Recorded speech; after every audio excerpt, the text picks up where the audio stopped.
Hello नमस्कार दोस्तों, आप देख रहे हैं पीपीटी न्यूज और मैं हूं आपके साथ आपका भाई संजय रामपाल। करते हैं फटाफट प्रशासन की अहम खबरों की तरफ रुख। बने रहे हमारे साथ। चरखी दादरी का हूं, चरखी दादरी की बातें करता हूं। आइए जानते हैं प्रशासन की मुख्य खबरें क्या हैं। पीओ एपीओ हो या आयोग के सभी निर्देशों की जानकारी। जी हाँ, पीओ व एपीओ के निष्पक्ष एवं पारदर्शी चुनाव की धुरी है। मतदान के दौरान आने वाली ज्यादातर समस्याओं का हल पीओ एपीओ अपने विवेक से कर सकते हैं। इसके लिए पीओ व एपीओ को प्रशिक्षण में बताई जाने वाली प्रत्येक सूचना एवं दिशा निर्देशों की जानकारी होनी चाहिए। पीओ एपीओ ट्रेनिंग में अपनी सभी शंकाओं एवं सवालों का समाधान करवाकर ही जाएं।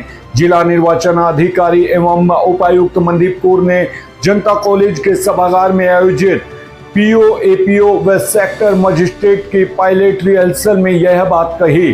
उन्होंने कहा कि चुनाव को संपन्न कराने के लिए पीओ एपीओ आदि पूरी पोलिंग पार्टी सबसे महत्वपूर्ण कड़ी है और निष्पक्ष एवं पारदर्शी चुनाव का आधार भी यही टीम है। ऐसे में इस टीम के प्रत्येक सदस्य को निर्वाचन आयोग के दिशा निर्देशों की पूरी जानकारी होनी जरूरी है। इसी को ध्यान में रखते हुए जिला प्रशासन की ओर से पीओ एपीओ की ट्रेनिंग 4 चरणों में करवाने का निर्णय लिया है, ताकि ट्रेनिंग के दौरान पीओ एपीओ के सभी सवालों एवं शंकाओं का समाधान किया जा सके। उन्होंने कहा कि जब तक पोलिंग पार्टी को मतदान प्रक्रिया पूरी होने की जानकारी नहीं होगी और वे अपनी समस्याओं को लेकर क्लियर नहीं होंगे, तब तक चुनाव के दौरान बाधा आने की संभावना बनी रहती है।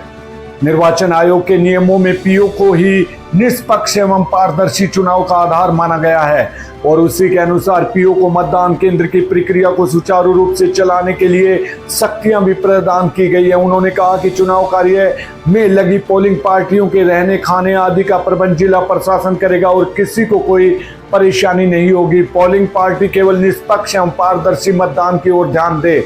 जिला निर्वाचन अधिकारी ने कहा कि कोई भी ड्यूटी पर तैनात या वर्दी में पुलिसकर्मी मतदान केंद्र के अंदर नहीं जा सकता। ड्यूटी पर भेजे गए पुलिसकर्मी को भी मतदान केंद्र के बाहर ही रहना होता है। निर्वाचन आयोग ने इन आदेशों की पालना करवाना पीओ की जिम्मेदारी है। उन्होंने स्पष्ट किया कि पीओ अपने विवेक के अनुसार परेशानी से निपटने के लिए पुलिसकर्मी को निर्धारित समय के अंदर बुला सकता है, लेकिन समाधान के बाद उसे फिर बुलाना होगा। उन्होंने स्पष्ट किया कि मतदान के पहले दिन ईवीएम, वीवीपैट व अन्य दस्तावेज आदि प्राप्त करने से लेकर उनको वोटिंग के बाद मतगणना केंद्रों पर जमा करवाने तक केवल सरकारी वाहन या जिला प्रशासन की ओर से उपलब्ध कराए गए वाहन में ही ले जाया जा सकता है।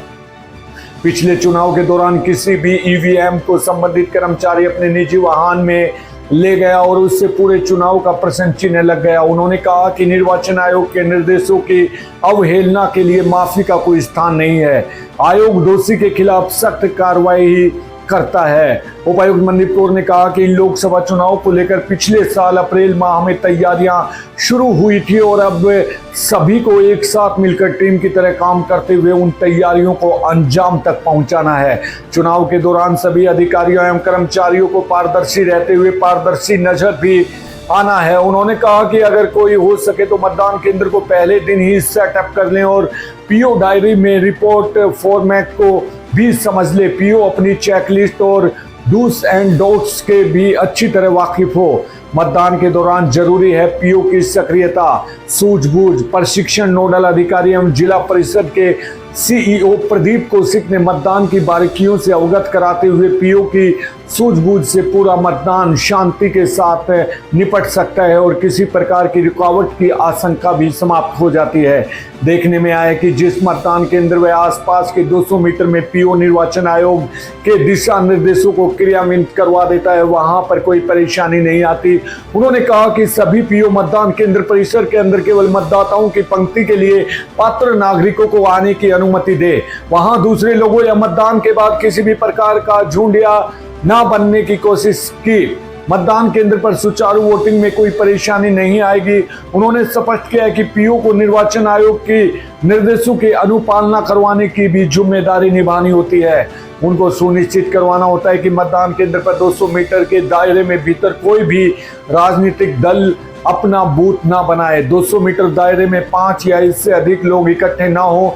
मतदान केंद्र पर ड्यूटी पर तैनात पुलिसकर्मी भी पीओ के आदेश मानने के लिए बाध्य है। उन्होंने बताया कि इस बार पोलिंग एजेंट के लिए विधानसभा का मतदाता होने की भी पाबंदी है। कोई भी पात्र व्यक्ति जो उसी विधानसभा क्षेत्र का मतदाता है वह पोलिंग एजेंट बन सकता है। सरकारी कर्मचारी या अधिकारी और मानदेय प्राप्त कर रहा कोई भी नागरिक पोलिंग एजेंट नहीं बन सकता। रोड शो व रैलियों में आयोग के निर्देशों की पालना जरूरी। जानकारी के लिए आपको बता दें कि जिला निर्वाचन अधिकारी एवं उपायुक्त मनदीप कौर ने कहा कि लोकसभा आम चुनाव की नामांकन प्रक्रिया आरंभ होने के साथ ही चुनाव लड़ रहे उम्मीदवारों व राजनीतिक पार्टियों को चुनाव प्रचार के समय रोड शो और रैलियों के लिए चुनाव आयोग द्वारा जारी दिशा निर्देशों की पालना करनी होगी। उन्होंने बताया कि चुनाव प्रचार के लिए 2 पहिया वाहनों का उपयोग यातायात नियमों के अनुसार ही करना होगा। सुरक्षा वाहन को छोड़कर 10 से ज्यादा वाहनों में काफिले के चलने की अनुमति नहीं होगी। रोड शो के समय आधी सड़क पर आवाजाही की अनुमति होगी। रोड शो में पशुओं व बच्चों को शामिल करने पर पूर्ण रूप से प्रतिबंध होगा। इस दौरान पटाखे फोड़ने व हथियार लेकर चलने पर भी प्रतिबंध रहेगा। चुनाव प्रचार के दौरान सार्वजनिक मंचों या वाहनों पर लगाए गए लाउड स्पीकरों के प्रयोग पर रात 10 बजे से प्रातः 10 बजे तक प्रतिबंध रहेगा। चुनावी ड्यूटी में तैनात अधिकारी व कर्मचारियों को फॉर्म 12D भरना जरूरी। चुनाव में ड्यूटी पर तैनात किए गए सभी कर्मचारी व अधिकारियों को वोट डालने के लिए फॉर्म 12D भरकर जमा करवाना होगा। जिला सैनिक बोर्ड कार्यालय कमरा नंबर 4 में 3 मई तक फॉर्म जमा करवाया जा सकता है। इस सहायता केंद्र से फॉर्म 12D प्राप्त भी किए जा सकते हैं।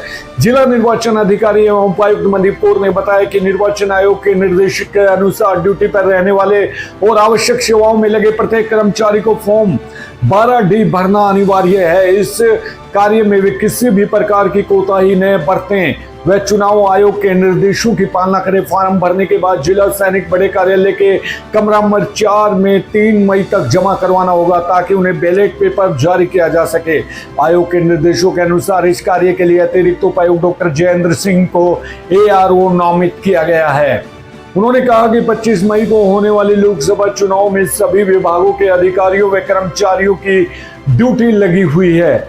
इसके अलावा ऐसे अधिकारी कर्मचारी भी हैं तो मतदान के दिन आवश्यक सेवाओं के लिए ड्यूटी पर रहेंगे। इन सभी अधिकारियों एवं कर्मचारियों को फॉर्म 12D भरना चाहिए। मतदान करना हर मतदाता का मौलिक अधिकार है। निर्वाचन आयोग के निर्देशों की पालना करते हुए सभी पात्र मतदाताओं को फॉर्म 12D को भरना चाहिए। जिला निर्वाचन अधिकारी ने बताया कि आयोग के निर्देशों के अनुसार इसमें देरी के लिए किसी भी तरह से विचार विमर्श नहीं किया जा सकता। इसके लिए देरी के जिम्मेदार कर्मचारी व अधिकारी ही जिम्मेदार होंगे। उन्होंने अधिकारियों को निर्देश दिए कि इस कार्य में किसी भी प्रकार की देरी न करें, न व आयोग के निर्देशों की पालना जरूर करें। स्वीप टीम ने विभिन्न गांवों में मतदाताओं को किया प्रेरित। जानकारी के लिए बता दें कि बारडा विधानसभा के अंतर्गत आने वाले गांव मोड़ी, मकराना, मकरानी में स्वीप टीम द्वारा पहुंचकर ग्राम वासियों को 100% मतदान करने के लिए जागरूक किया गया।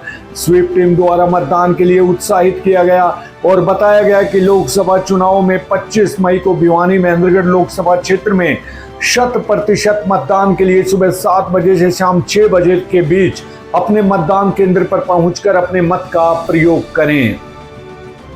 टीम सदस्य सुंदरपाल फोगाट, अरविंद जाखड़ उपस्थित ग्रामीणों को देश के लिए कर्तव्य निर्वहन के लिए मतदान करने का आह्वान किया। सभी मतदाता मतदान करने के लिए 25 मई को मतदाता केंद्र तक पहुंचकर इसके लिए आयोग द्वारा विशेष प्रबंध किए गए हैं जिससे कोई भी मतदान करने से न चूके।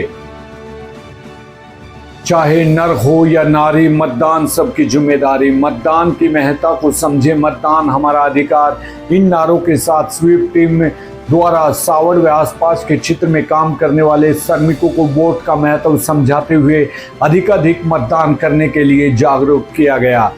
गौरतलब है कि जिला नोडल अधिकारी स्वीप के एवं अतिरिक्त उपायुक्त डॉक्टर जयेंद्र छिलर के मार्गदर्शन में जिला चरखी दादरी में मतदाता जागरूकता अभियान चलाया जा रहा है। इसके अंतर्गत बुधवार को टीम ने साउर क्षेत्र में पहुंचकर ईंट भट्टों व खेतों में काम करने वाले श्रमिकों को वोट का महत्व समझाते हुए बताया कि आपकी एक वोट किंग मेकर का काम कर सकती है।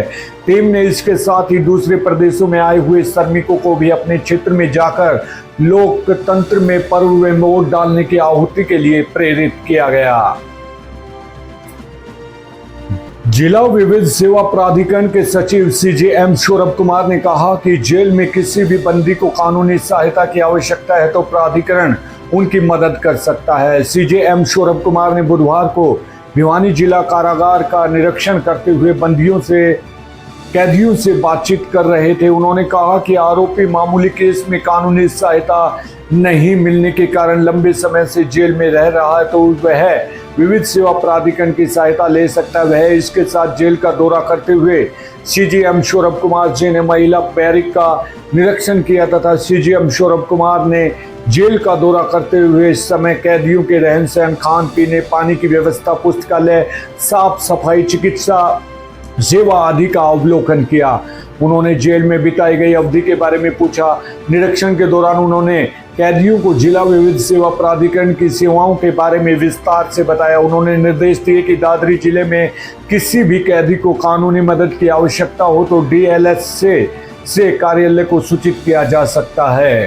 तो दोस्तों, ये थी हमारी चरखी दादरी के प्रशासन की अहम और पुख्ता खबरें। कल फिर मिलते हैं नई खबरों के साथ। बने रहें हमारे साथ। आप अपना ध्यान रखिए, सुरक्षित रहिए। नमस्कार।